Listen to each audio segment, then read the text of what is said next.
Let me just say, first of all, how much I appreciate and everybody that watches us appreciates for you guys coming. And that's not just because we're on camera. I've already said this to you, but this is huge.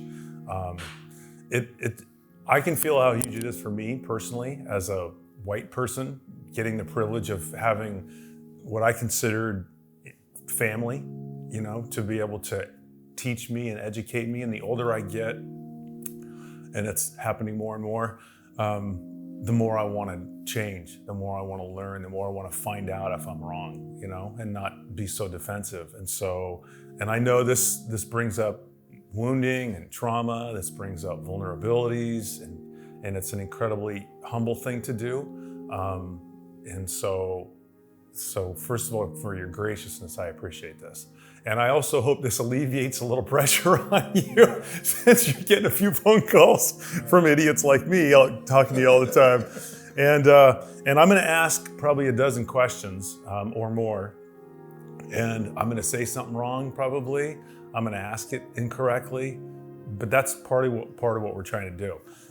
This won't be the first time I asked you something. Right, Teohn? No, exactly. You made me man up a few times. I've done this a few times. So obviously we're with Erv and Lyone Connor and Erv Anderson and Kendall Anderson. So we appreciate, what did I say? Teohn? Did I put Erv with you? Well, honestly, I was just trying to save you there. Sorry, Teohn. Thanks. Let me start by just reading a really cool quote that Lyone shared with me from Ibram Kendi. The heartbeat historically in racism has been denial that one's ideas are racist, one's policies are racist, and certainly that one's nation is racist. By contrast, the heart of anti-racism is confession, admission, is acknowledgement. That sounds a lot like Christianity to me. Is the willingness to diagnose ourselves and our country. To be anti-racist is to admit when we're being racist. Racist ideas separate people from reality, and it prevents people, even from helping themselves, which is the whole idea here. How do we feel the pulse of Christ better? How do we see what our own thinking is, because we're darkened on so many things, and we've been taught so many things that are ingrained in us unconsciously. And so hopefully this next hour will be a process for continuing to undo that. So let me just start kind of more on the personal level, and then we'll get more on the kind of issues level, if that's a way of saying it. But how are you doing personally in all this? I know I've reached out to, Erv and I have talked several times, and Teohn and I talked before the George Floyd thing hit. We were talking, and then after. But can you just share kind of your emotions, if you have coping mechanisms when this kind of took place a couple weeks ago? When I say this, that's a silly question already. Sure. For me, when I saw it, George Floyd, I had a few different reactions. One was, there's another one, right? It happens. This is part of life. This is the normalcy that we're used to. Two, it also challenged me to be more active, because I felt that if this continues to go on, what is my role in this, right? And then three was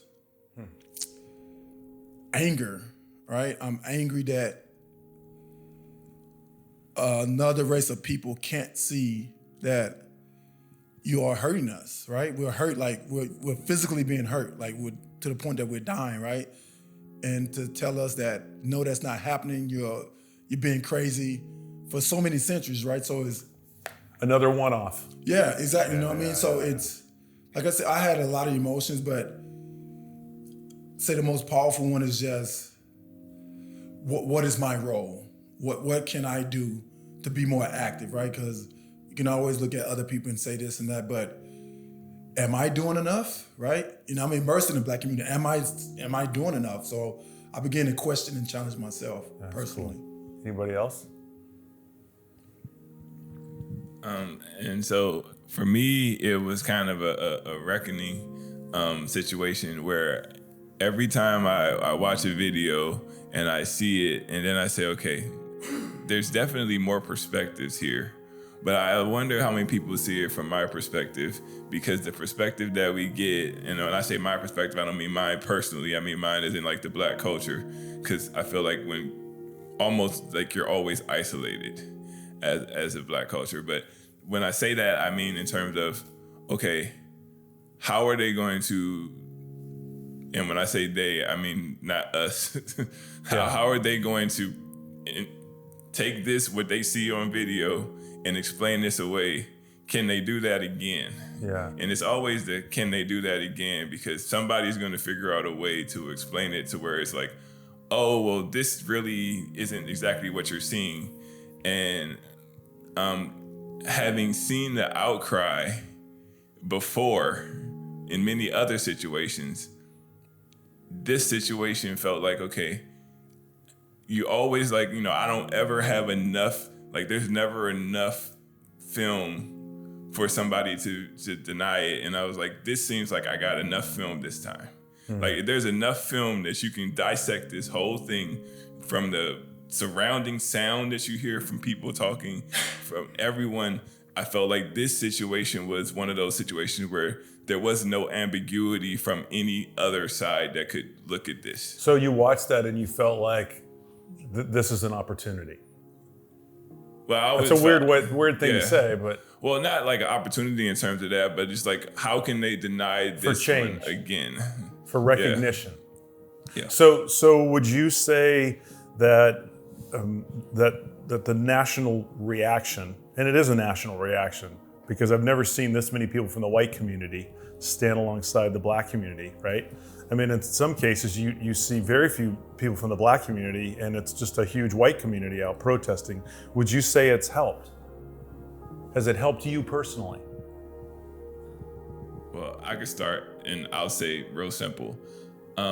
I honestly felt in my heart of hearts, which was kind of sad, because I'm going to say this and I'll say it to you, that I felt like none of this was going to change until white people got on our side, until they saw it from our angle.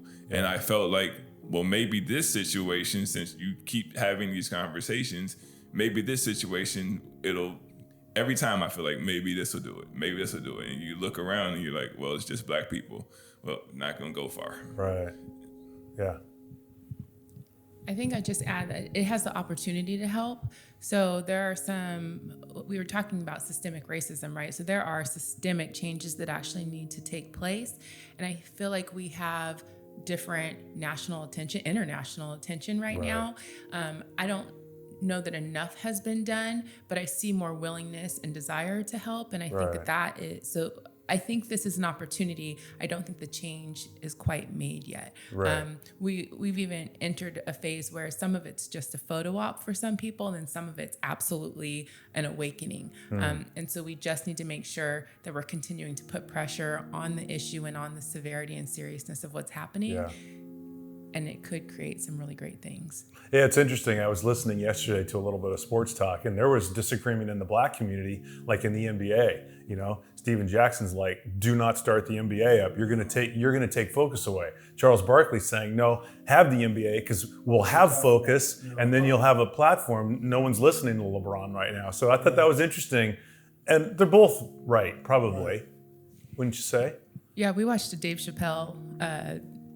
He recently did a show, and one of the things he was saying is the community doesn't need me right now. They do not need a celebrity to lead this. The people are leading this right now, and that's the kind of attention it needs. And I thought that was an interesting concept. The streets is talking. Yeah, the streets is talking. I think this is, like I tell my kids that I train, that this is the only, well, maybe the Not your. No, the kids that I train. Yeah, exactly. That we probably won't ever experience a downtime like this because of the pandemic, right? We're sheltering in place, so life has actually slowed down for us. And I found the silver lining because, like I said, I just started my nonprofit, and I wasn't really ready to jump into it. So my silver lining to that was that, you know what, get your stuff together. And I was trying to explain to kids, like, this is the only time and the perfect time that, unfortunately, that George Floyd had to lose his life, that everybody can pause and freeze and get all the information. Because let's say basketball, what's going on? Well, who's playing next? Yeah. Football's going on. There's always some out that we can take. It's not contemplative Yeah, because you're we running don't- around we like a don't- chicken right. with your head cut off. And we're not working, so it's like you're at home. When we're working, Right. like, well, I'm tired, I gotta go do this, my kids. You always have an excuse. Right now, there's no excuse because it's right in your face. So I think from that standpoint, that I agree, don't play because keep the focus where it is right now. Interesting. You know what I mean? So Do you think things are better now than when you were kids, or do you think things are worse? personally, or the same? Personally, I think it's better because I think we're making strides. They're slow, right? I honestly, I was having a conversation with my wife about 400 years ago. We was here, and in my opinion, is how slow is it going to move? Like we should be moving faster. Like things should be happening. Yeah. Like especially from the Christian community, right? Like if you really do love your neighbor as thyself, why is this happening? Why is this taking so long? Like, right? They went to in the wilderness for 40 years, got through it. Everything's good. We're taking 400, maybe 500 years. Like, I know I'm spoiled. This is first world problem. Like immediate gratification, right? Like it needs to happen faster. Yeah. Right. So yes, there has been change, but I don't think it's happening fast enough, and people, I really don't understand it. But I think this is an opportunity right now. Yeah.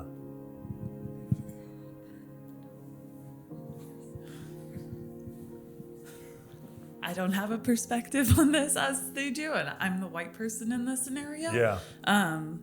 But I feel But like... you're in this scenario. But I'm in this scenario. And I do feel like my husband and I have had more frank conversations about race than we ever had, which is good.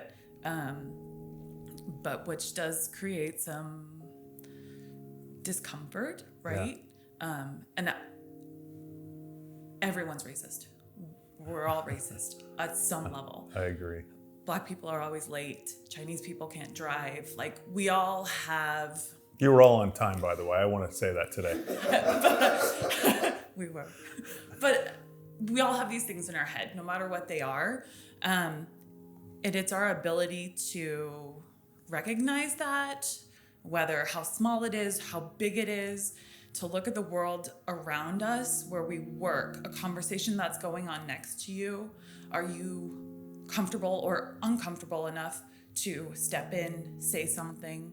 If someone makes a comment to you, are you willing to make it more uncomfortable? And I'm learning that now as I'm at work, that I hear something, a patient says something to me, I need to not brush it off. I need to be uncomfortable and make them uncomfortable in the situation. It happens a lot. Oh, I work in a You just very when you're not aware of it, you don't realize it. I work in a very white, affluent area, right? And not to say that I don't get the other side of the spectrum, but I need to be okay making my patients uncomfortable, the doctors I work with uncomfortable, the staff I work with uncomfortable. Yeah. If what they're saying is not settling well with me, if it's off tone, I need to not be afraid to call them out on their thoughts or their words. And if that's what they're letting come out of their mouth in a work setting, what is really going on in their head? So maybe that is an opportunity for me to just start something or make them think a little bit. Or that's and you don't kind of have where to be jerky about it, but it's a matter of just bringing awareness out the to human it. side of this. Exactly. That, we're all human. Right. And just to go back to your original question of do you feel like it's getting better? It guaranteed has to be. And it guaranteed has to be because if you look back in our history, I feel like there's that section of people who were initially like the people perpetrating, and then people were following the perpetrators and just felt like this was the norm and they went with that. And now it is now switched tides, and now the people who were being maligned are the people who are now leading the charge, and now the group is kind of swaying towards them in terms of scaring that way. So while I understand that it's not all done yet, the winds of change are definitely blowing. Yeah. And they've been blowing, and they've been blowing hard, and it's now starting to affect the grassroots. That's great. Go ahead. I just think too that in terms of interaction, human, it's changing and definitely has changed for the better. The fact that though uncomfortable, Kendall would feel like she has a right or a responsibility to say something to someone else who is not Black if a comment is made or if any racist thing is said about any person, tells me that there is a shift. Right. Or the fact that we attend a predominantly white church and our pastor is interviewing us about this issue in this moment is a clear sign to me that we're in a different place in time. But not the first time either, by the way. Correct. Yeah, no, it certainly isn't. Yeah. I think what's happening though is that resources, so that the discrimination is shifting in a way where it's about power, still access, resource, and that is where things at times still seem a little quite undone. Right. So you've gotten inundated, I'm going to guess, the last 2 weeks with calls, which is, first of all, beautiful. I mean, Lyone, you and I talked about this. I mean, and I was really blunt with you. I said, man, sister, you chose to come to a predominantly white church in a pretty affluent area. And you're kind of a microcosm of the whole church anyway, because very few people live in Alamo and Danville that go to Creekside. So it's kind of funny. It's not just, the four of you that did this. People come from all over. But there's still, your family is, a lot of your family now is from the white community. And so you're getting inundated. So what kinds of questions are people asking you? I mean, there's got to be a standard 6 or 8 questions, I would guess. So one of the questions or comments that I keep hearing, texting, and when I go to the stores, it's about the looting and the riots. From the white community. From the white community. Yeah. The first thing is like, can you believe those people are looting and rioting?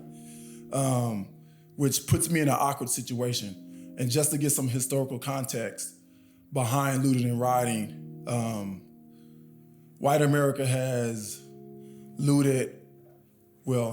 massacred at least 3 cities in America in the 1920s, 1923, where Black people were trying to be affluent. They had everything they needed in their society, yet they came in, dropped bombs on them, and massacred the whole town. Not a store, people, a whole town of people, right?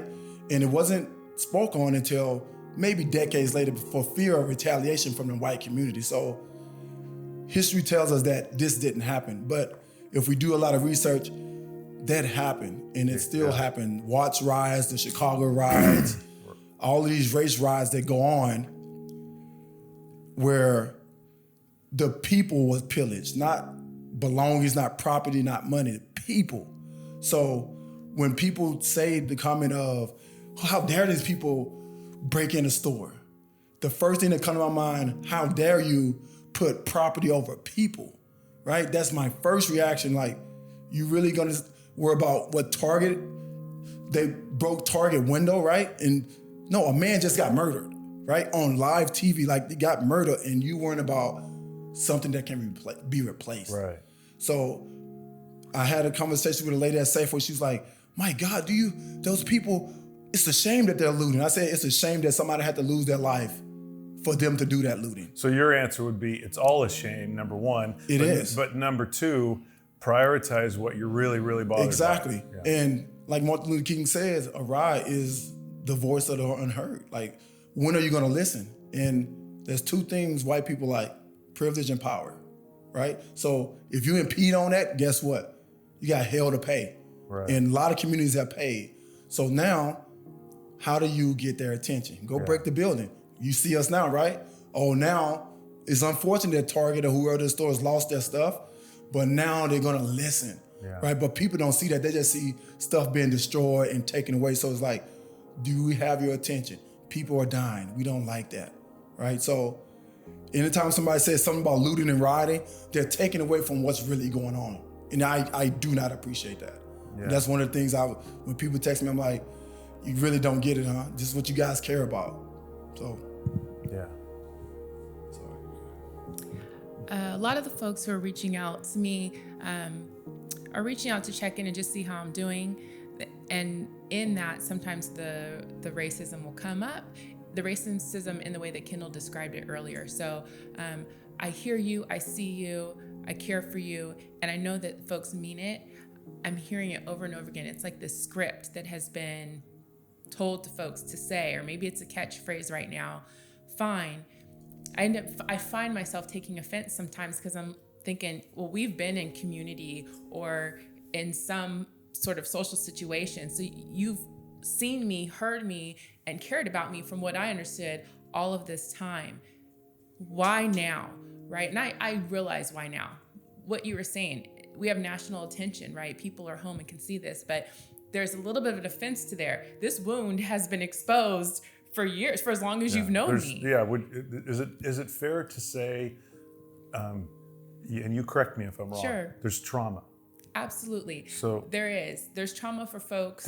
You could have grown up with alcoholism. You could have grown up with physical abuse. You could have grown up with racism. It's trauma. Absolutely, it is. And I think, so from my angle, the trauma has been there and the trauma has been perpetuated over and over again. And I think folks are now experiencing it maybe in a way that it hits home for them. Or let me say this from a white dude's perspective. Sure. There's a realization that you've gone through trauma. Does that make sense? Absolutely, yeah. I would totally agree with that. Yeah. I think some of the additional comments that people are saying when they're reaching out or, I want you to know that all lives matter. That doesn't sit well with me. Or I'm hearing people say, similar to what Teohn said, I'm really sorry about what happened. I really wish they'd stop the looting though. So where's the priority? So I guess what I would say is when folks are checking in, focus on what the priority is, which I hope is the person. Like, how is that person doing? And meaning you in this particular case, or meaning me or right. Black people in this case. I do think that it is appropriate to say that Black lives matter. There are Black people who are being murdered, children included. And so when checking in on me, if that is somebody's true intention, I would want to hear that. And instead I'm hearing a lot of the underlining. Yeah, you're giving me dialogue, not empathy. Absolutely. Yeah. So I guess I would piggyback on what they both said and kind of discuss, because it's weird, like, it is weird because it almost feels like a script. Like, it feels like somebody said, hey guys, here you go do this. And then it's like, but they don't really know where to go after they make those first two statements, because the statement is kind of like, how you doing? And then like, what are you making of all this? Or are you okay?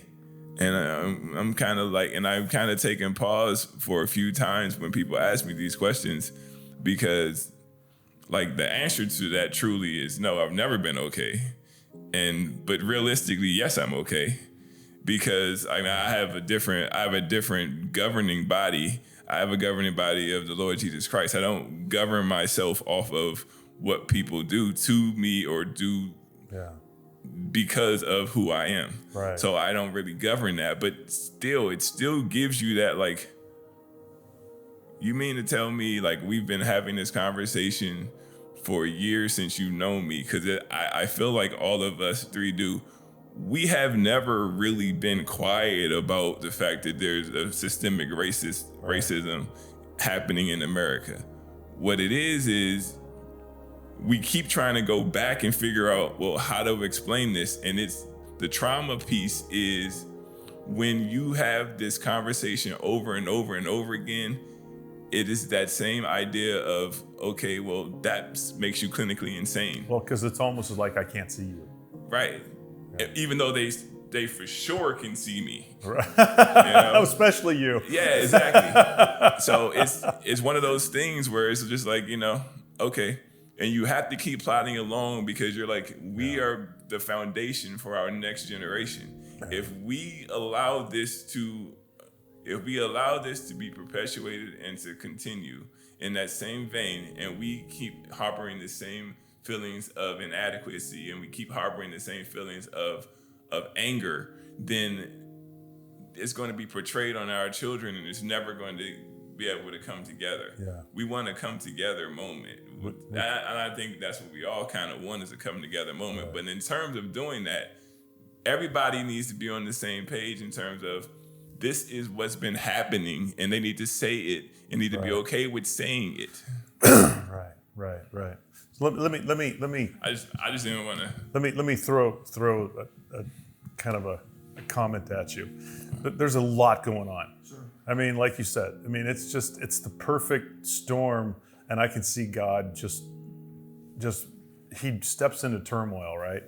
But there's all these layers, and they're overlapping, but they're separate. I mean, we've got racial protests, we've got rioting over the racism, which there's a difference between the two, I think, right?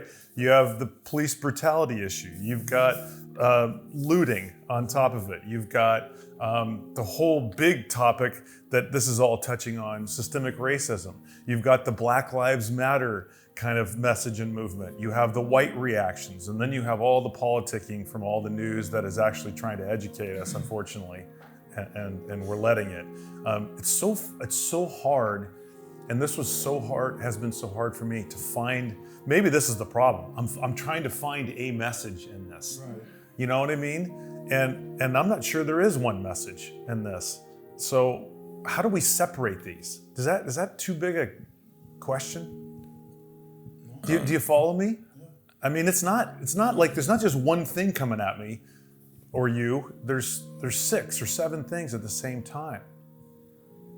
I feel like as a maturity level, as young, and I would consider us really affluent adults sitting here in this row, even though we're probably not on a higher level we're probably like upper middle class, I would say. But us getting to this point where we are in terms of us three, we've dealt with all of those things together in an instant all the time. So we're always juggling that. Wow. So this is not anything new to any of us. Like, well, so let me push on you a little bit though.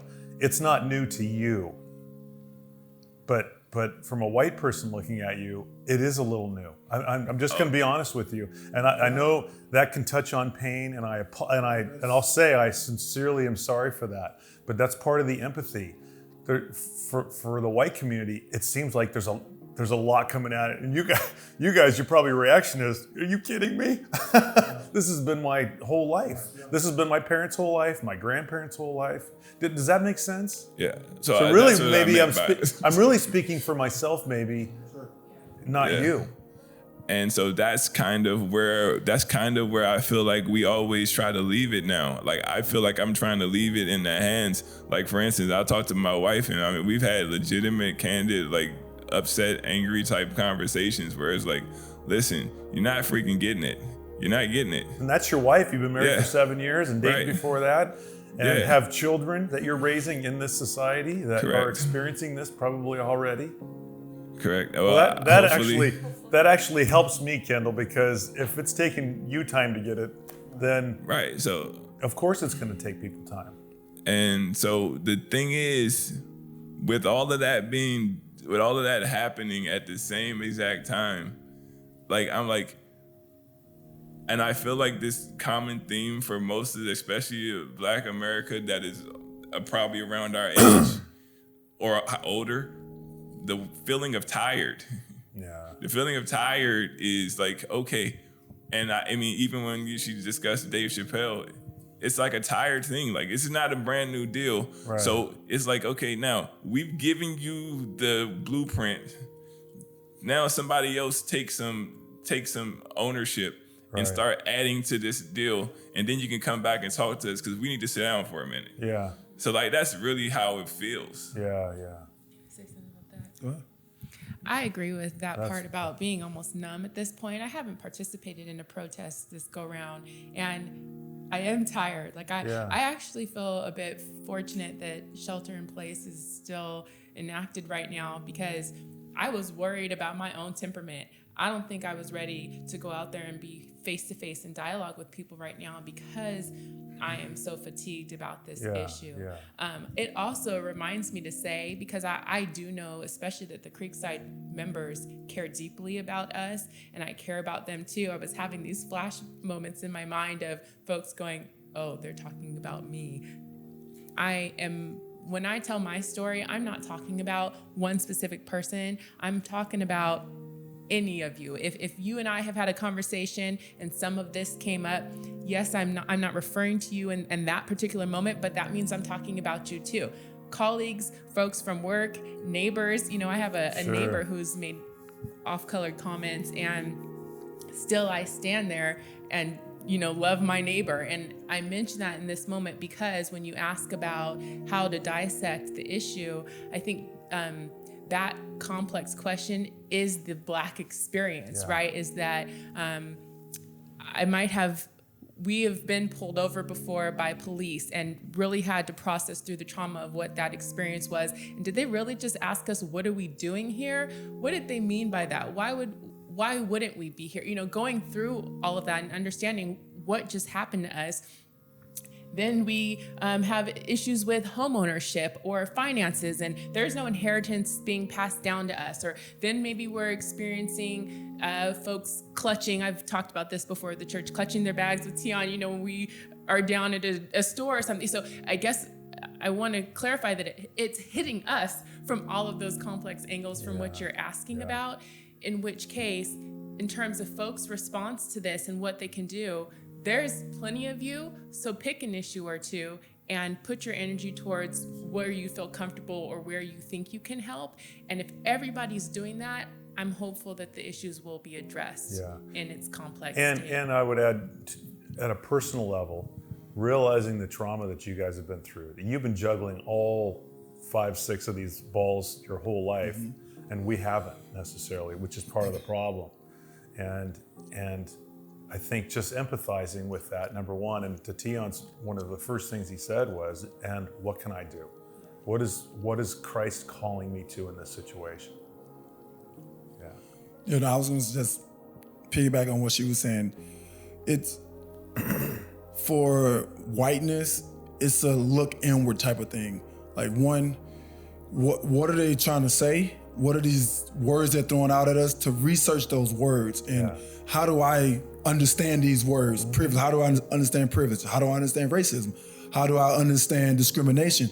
And where does that put me in this situation? And I think doing that will put you in a mindset of, okay, I need to work on myself, right? I need to do, how can I help if I don't understand? I think there's no look inward. There's always, what can I do for you? When basically, no, what can I do for myself that I can help you? Like, you can't, like, me being a basketball coach, if I don't know what I'm talking about, how can I teach somebody, right? Or how can I learn and how can I accept them, right? It's about, let me look inside, okay, I'm reading my Bible, the Bible says this, now how can I share that with the world, right? But right now, everybody's trying to give to the world without even understanding what's going on, right? So that's kind of like, that's crazy. All right, so you know what I mean? So let's do it right now then. Sure. I'm gonna throw 3 topics at you one at a time. Sure. And I just want one of you. You do that for me. Black Lives Matter. Sure. Help me understand what your rendition of that statement means. Because you know the white reaction to that. Sure. Is, don't all lives matter? Sure. Right? So my response would be, if all lives do matter, why aren't you outraged that we're saying Black Lives Matter? Yeah. You should be outraged just like we. So you don't have to counter it, right? That's saying all lives matter. We're not saying Black lives matter more than white lives or anybody other lives, right? So it's kind of like you're trying to distract, deflect, deny what we're going through. Right. So now both of us are defending each other. You're going to defend yourself. Right. I'm going to defend myself. Now what is it going to solve? That's a great comment. Again, we're back to the empathy thing, because the white person hears that and it's about our personal rights again. And really what I had to discover in this was I want you to tell me what Black Lives Matter means. I don't care anymore what it means to me. Yeah, exactly. You know what I mean? No, right, yeah. And honestly, it would be good if you asked me. Right. How do you react to that and why, so that we can have that right, conversation? exactly. Let me throw the second one out to you. Kneeling during the national anthem. So Erv goes, let's talk about it. Because honestly, my mind has been changed literally in the last 3 weeks on this. In fact, it was in one of my June sermons from listening to Michael Thompson on the radio. And I'll tell you what the white reaction is, at least from Doug McBride's perspective. The white reaction is, you're dishonoring the flag and specifically the military, right? Which is so funny because there's no sign on the sidelines that says I'm dishonoring the military or dishonoring the flag. In fact, I'll give you part of the answer, which is they're kneeling, which is a very prostrate position. They didn't walk out of the stadium during the anthem. They didn't turn themselves backward. So when you see that, what do you see that I can listen to? Okay, so and learn from. This is a little tough because I have a lot of mixed emotions about this situation. Well, I mean, just to be well, clear. Get after it and be brief. I'm gonna get after it and be brief. So basically, what I'm going to say is this: the number of people in this country that know flag code, I'm going to go with is really, really low. Let's start there. And that's just talking about flag code. We're not even talking about the anthem. And then when I was introduced to the national anthem, and they play the national anthem pretty much before most contests, I haven't really seen the national anthem played much in front of anything else. Contest, maybe a really cool concert deal situation, just design. Not at the spelling bee.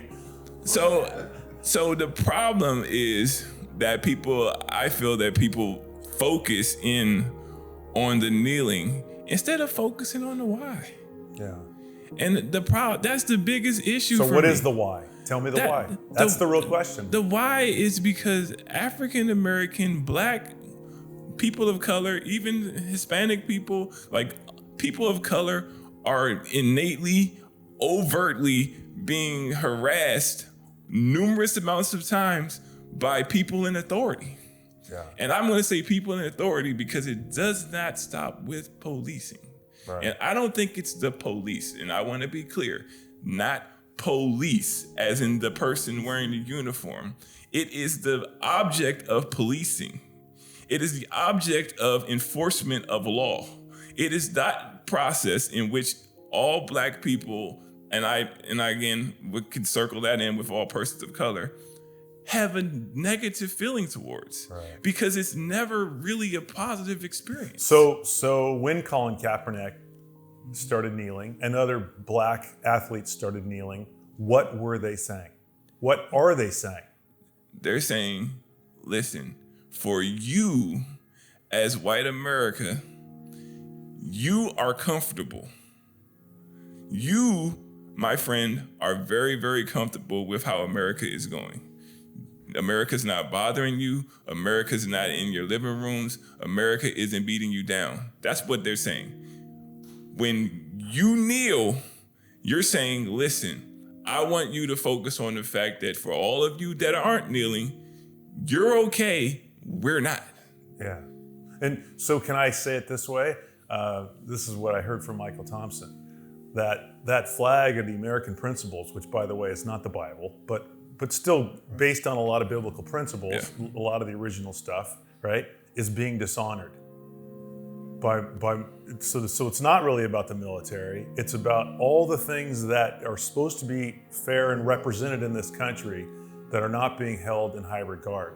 Would you say that's the case? Yes, except for I would get rid of the dishonoring only because the whole point on kneeling was honoring. Right. The rationale behind kneeling was honoring because he first, and people, not very many people know this, he first sat. He first sat and just sat down and was like, I'm not taking part of it. He first sat, and then he switched to kneeling out of respect and reverence. Wow. So the kneeling was honor. Right. So and even honoring America. So you're saying even he learned in that situation. Yeah, honoring America. Yeah, not even he. I don't mean it that way, but but like we need to learn. He even learned in his own situation what he was, how to get his message across in a better way. All right, let me toss the last explosive one out, and you've already hit it once. So now I'm going to be really inappropriate. Sure. Come on.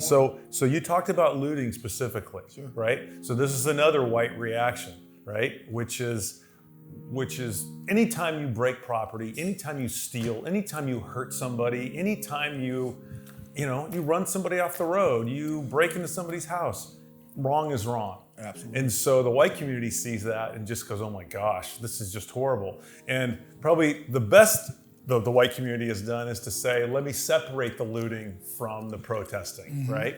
So are you condoning the looting? Right. Or are you saying something different?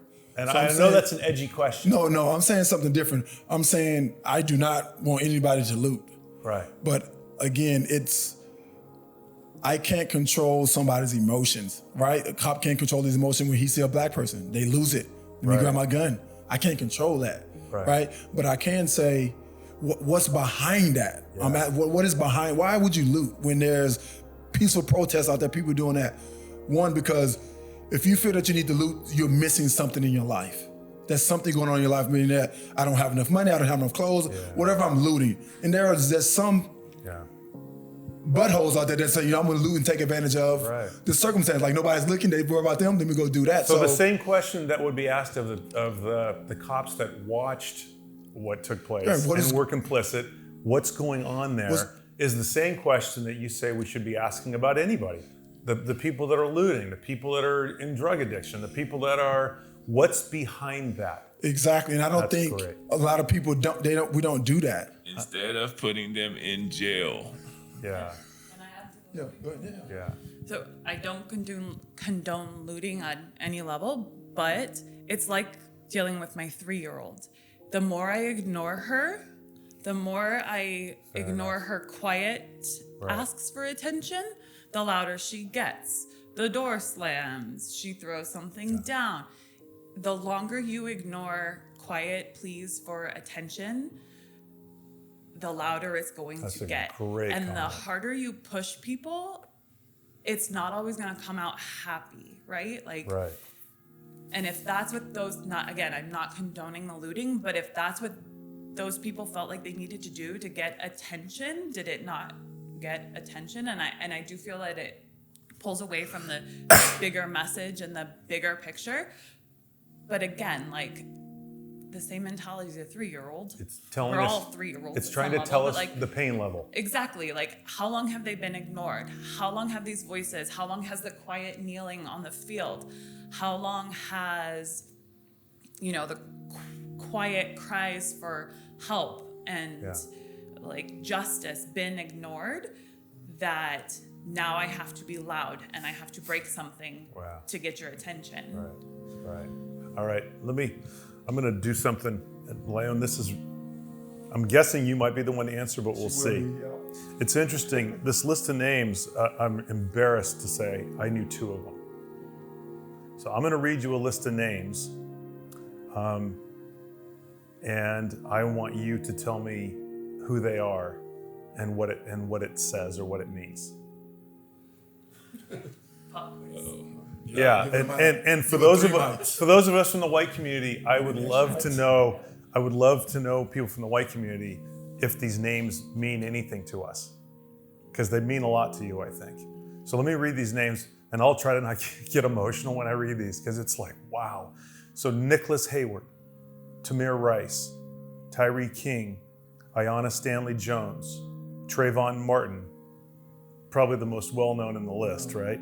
Cameron Tillman, Jordan Edwards, Kawani Carrington, Laquan McDonald, Deanta Farrow. What? That's a smidgen list. Yeah, absolutely. But we only have so much time, so I read you a smidgen list, and what does that represent to you? Those are the names of Black children, people 17 and as young as I think maybe even 7, who have been killed by police or other people, and who were unarmed, who were killed for carrying a bag of Skittles, a cell phone, a banana, a water gun that looked like a toy, and they were killed because they were all mistaken for guns. For children who saw police force and ran out of fear, which I think a lot of children would choose to do, and who have been murdered and who are not here and whose parents and families are now grieving for them. And it does hit home for me because the 4 of us have beautiful Black children. Right. 3 of us used to be them. And this is a possibility for them. This is a reality for them. And I know that Teohn spoke to the Black Lives Matter, but to me, part of why Black Lives Matter so much is because when he's working at night, he doesn't get home until around 11 sometimes.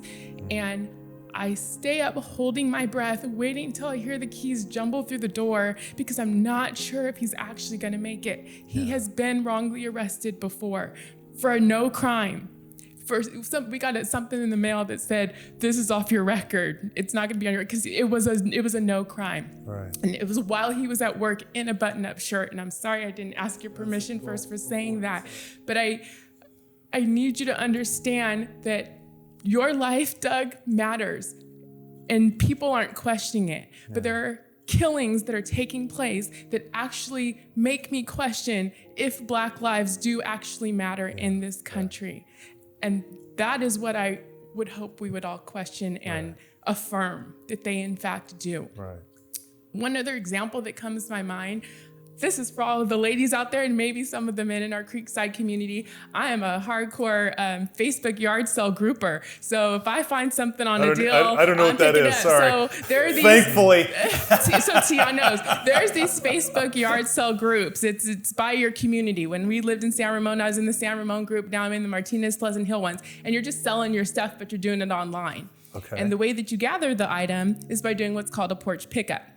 So if I have a dresser that I no longer need, somebody says they want it, I leave it on my porch, they take it, they slip the money under my mat or whatever, and it's a sold, exchanged item. Okay. So on a very regular basis, maybe because he was out and I was at home with the kids, I'll have Teohn go do my porch pickup and pick up my item. Every single time I say to that person from whom I'm buying something, I'm sending my husband and he is a Black man.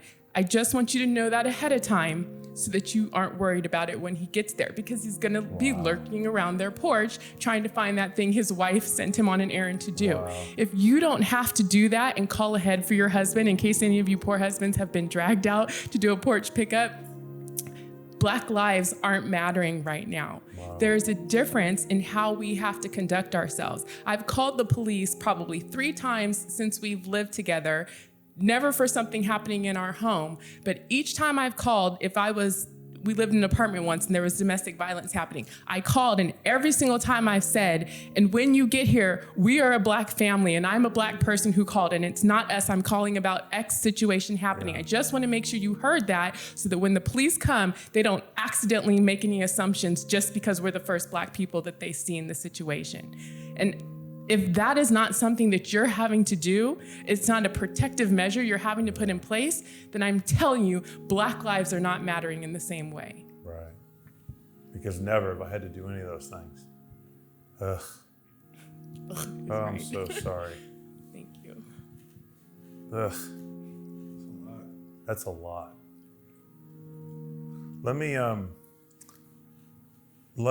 Let's make this real personal for us now, not just you. I want to kind of look at, as we're kind of coming to the last few, 5-10 minutes here, Creekside Church, So what hit me when the George Floyd thing really hit, right, is so overwhelming, and it's like, what can I do? What can I, it's so big, you're like, you know what I mean? What can I possibly do? So the first half of my question is more about just us as a church, as individuals in community on the outside of the church. So we'll talk about inside the church in just a second. But so what do you say to somebody like me? Because you had to ask the same question, Teohn. That's how you started this whole thing. Absolutely. Which was the first one of the first things you asked yourself was, am I doing enough? Absolutely. And Kendall, you did the same thing. Am I doing enough at work when I get into these conversations? So for our Creekside community, I think about the Good Samaritan, right? This guy's on the side of the road, everybody passed him up, then one person stopped, right? The Creekside Community Church is doing that for our family. My challenge to them is, can they do that for people outside of our church, right? Not just us, right? Because we're in the community.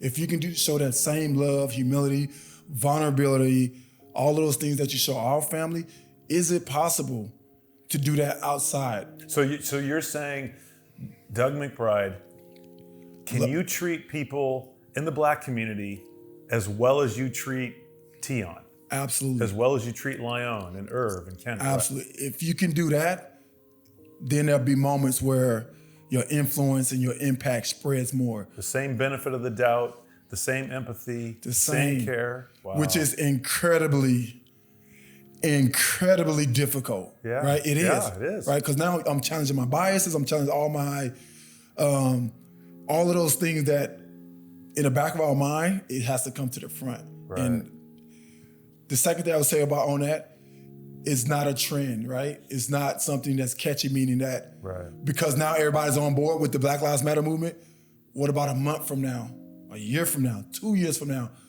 It's a daily conscious thing that we have to work on. It's not, okay, well, they got all that, they got some laws changed, they got this, okay, we're good. They should be good right now. Let's go on to the next hot topic. Exactly, no. It's conscious, just like we read our Bible, it's conscious. I consciously want to have a better relationship with God. I consciously want to help the Black community. Consciously. Right.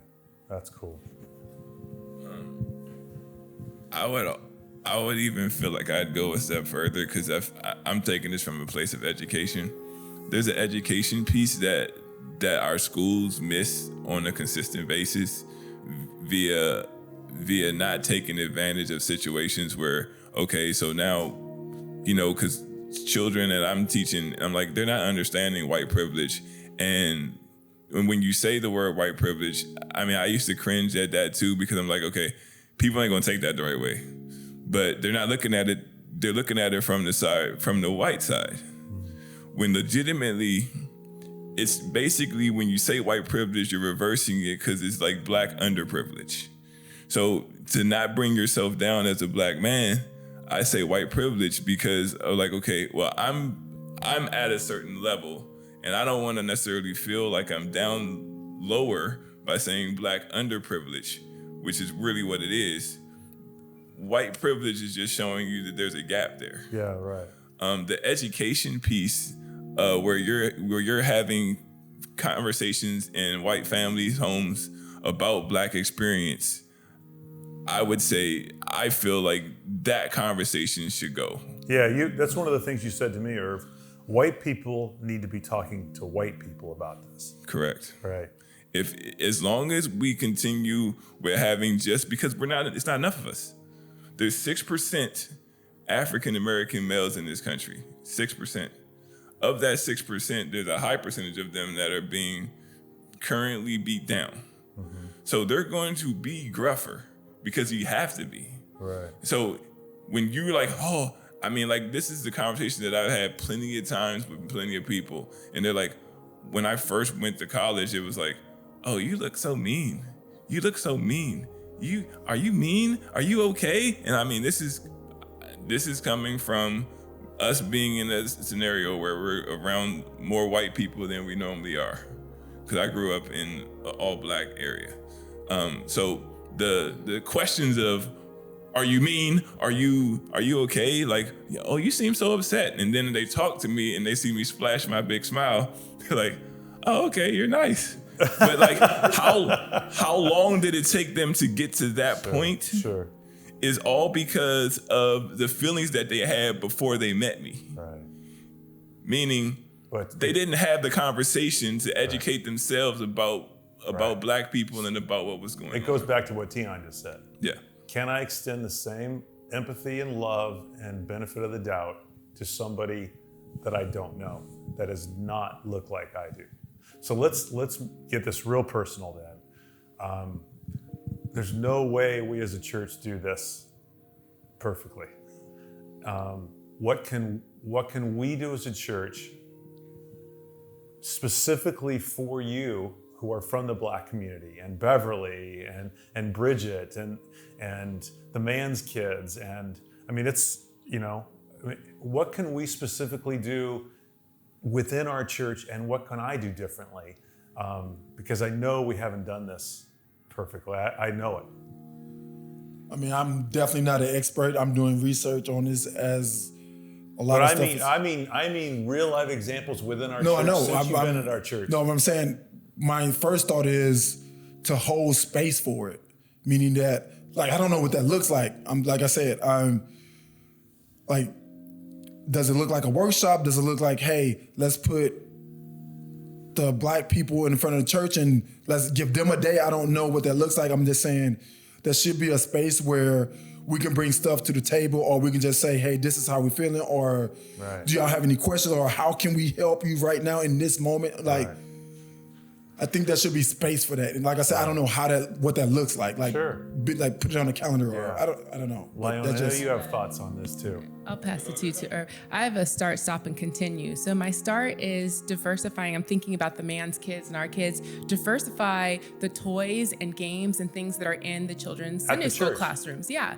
I've worked in the 2s and 3s class in the nursery. And I'll also say I've never recommended this either, right? No. So this is a learning opportunity, We've brainstorming never asked you moment. Either, though. Thank you. I haven't, right? Yeah.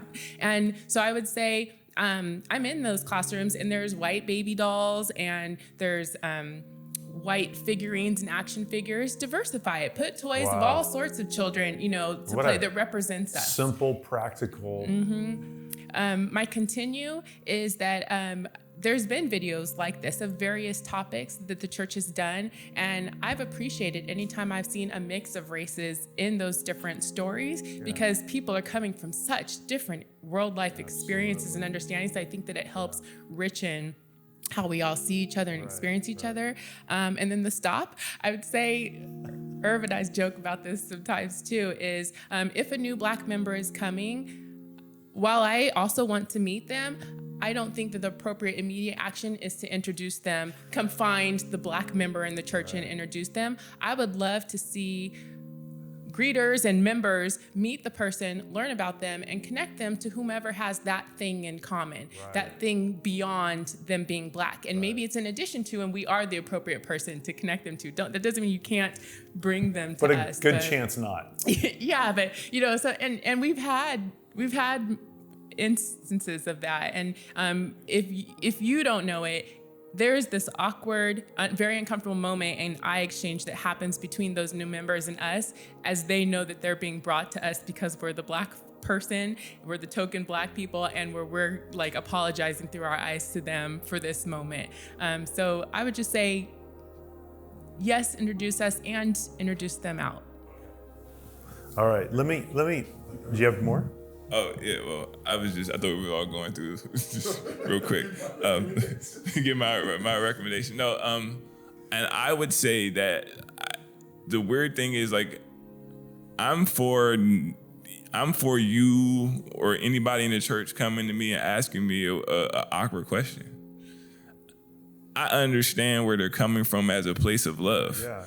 So, I mean, if we can't do that at church, I don't know where we're going to be able to do it. My statement would be, if you feel like you have an awkward question, you can maybe preface it with, I think this might be an awkward question, and that way I don't take it, maybe don't take it the wrong way. Right. But like, if you have an awkward question, or you feel like you're like, I'm confused about something, by all means, like, I want to be a person that you can, like, hey, is this gonna fly right, or is this gonna hit the right way? Am I saying this how I want to say it in your eyes?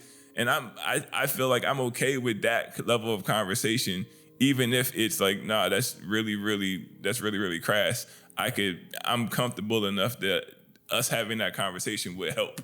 Absolutely. And not hinder. All right, let me finish with this. Brian and I were having lunch yesterday, and we were talking about this.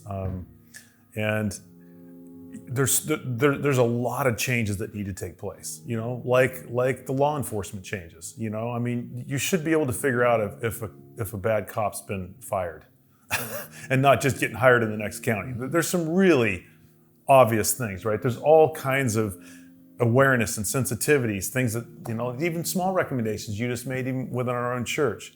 But as a follower of Christ, as a follower of Christ, those changes are only going to do so much if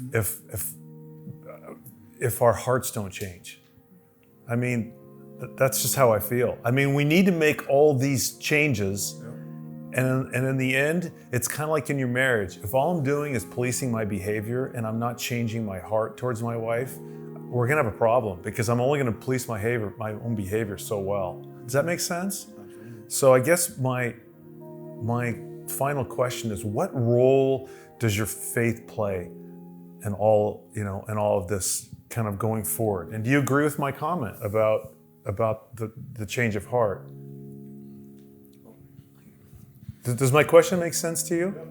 I think it kind of goes back to what I said earlier, like Christianity is part of who I am and my belief system. Yeah. Which should drive me even more to strive to change inequalities, things that don't sit right? I have a conscience that things I hear maybe don't sit right, and I need to listen to that. And Christianity is a big part of that. That if we're comfortable ignoring those things, there's still a problem. You dull, like you said, you dull the voice of your daughter, you can't hear it anymore. You dull the voice of the Spirit of God, you're not going to hear him anymore. So he's tapping on us. We need to listen, and we need to, as I stated earlier, it's going to be uncomfortable, and we need to be uncomfortable because white people's comfort is part of the problem. Yeah, okay, that's well stated. Yeah. And from my side of it, I would say that, I don't know if there's this big, huge diagnosed Band-Aid situation that we have. But for me, being a follower of Christ, that is what gives me peace, not the peace that I see in front of me. So the role to play is to keep staying in the Word, because that gives you peace, and that gives me the comfort, and it allows me to get up, and then not knowing, because you've even talked about this, because I've in your sermons where you're kind of you plant that seed and then you go away from it, and you never know how God's going to use that situation. Right. And you never know the outcome sometimes. But if you're still vigilant, and you're still doing what God has put on your heart to do, and you're still leading yourself down the right path, it's going to produce. Yeah. So that's where the Christianity piece plays for me, is keep moving in that same direction, keep staying in the Word, keep doing what you know in your heart is the right thing to do, and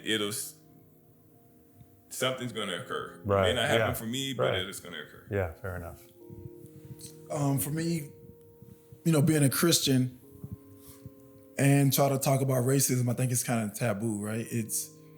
I don't want to mess this up. Yeah. But every day we mess up with God, right? We mess up, and guess what we do? We lean in. Yeah. Show me, Father. Show me what I messed up at. Right. Correct me. I don't think that's happening, because I don't want to touch racism, because I'm scared of racism. I'm scared to talk about it. I know I have privilege, right? But